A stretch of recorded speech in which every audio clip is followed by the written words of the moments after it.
Ketegangan geopolitik di wilayah Karibia semakin memuncak sejak pengerahan besar-besaran pasukan militer Amerika Serikat, AS, di sekitar Venezuela. Pada Selasa, 12 November 2025, Menteri Pertahanan Venezuela Vladimir Padrino Lopez mengumumkan mobilisasi masif hampir 200.000 personel militer, termasuk pasukan reguler, cadangan, dan milisi sipil, sebagai respons terhadap kedatangan kapal induk USS Gerald R. Ford beserta armada pendukung AS di perairan Karibia. Langkah ini dilakukan di tengah tuduhan Caracas bahwa Washington sedang mempersiapkan invasi untuk menggulingkan rezim Presiden Nicolas Maduro. Presiden AS Donald Trump, melalui pernyataan resminya di platform Truth Social, menegaskan bahwa peningkatan kehadiran militer, yang melibatkan sekitar 15.000 personel, termasuk marinir dan jet tempur F-35 di Puerto Rico, hanyalah bagian dari operasi anti-narkotika.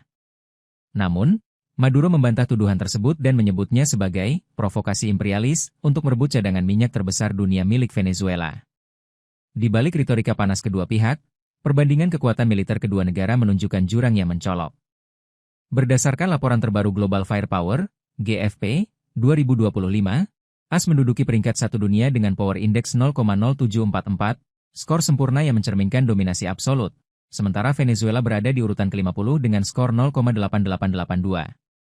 Analisis GFP, yang mempertimbangkan lebih dari 60 faktor seperti personel, anggaran, logistik, dan teknologi, menegaskan bahwa AS unggul di hampir semua aspek, kecuali sumber daya alam, cadangan minyak Venezuela, dan geografi, medan pegunungan yang sulit ditaklukkan.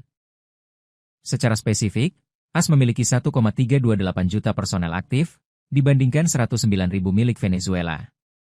Kekuatan udara AS mencapai 13.043 pesawat tempur dan helikopter, termasuk F-22 Raptor dan F-35 Lightning II yang canggih, sementara Venezuela hanya mengandalkan 229 unit, mayoritas berasal dari Rusia dan Cina seperti Su-30 Mk2 yang sudah usang.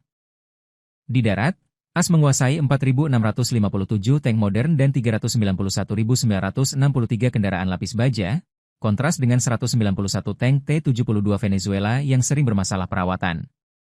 Armada Laut AS, dengan 11 kapal induk, 81 kapal perusak, dan 68 kapal selam, termasuk nuklir, jauh melampaui 34 aset Venezuela yang didominasi kapal patroli dan 1 kapal selam tua. Yang paling mencolok adalah anggaran pertahanan.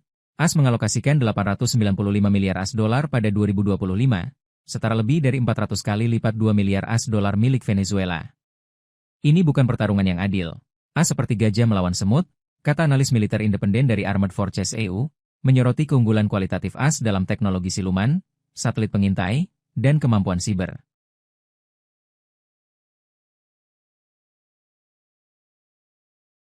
Download Tribun X sekarang, menghadirkan lokal menjadi Indonesia.